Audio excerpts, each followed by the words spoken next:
How to make public profile on Snapchat. Hey everyone, welcome back to the channel. In today's video, I'm going to show you exactly how to make a public profile on Snapchat.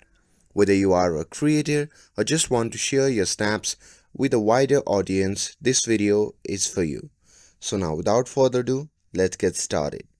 So first thing first, open the Snapchat app on your phone.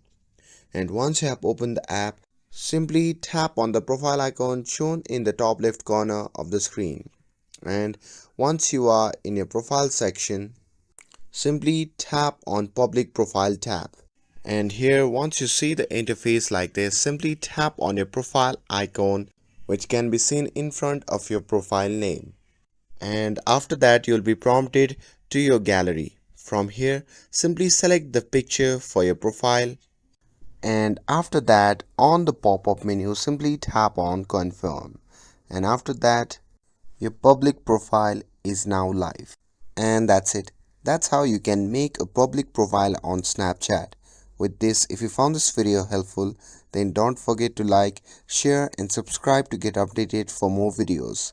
Thanks for watching, and I'll see you in the next video.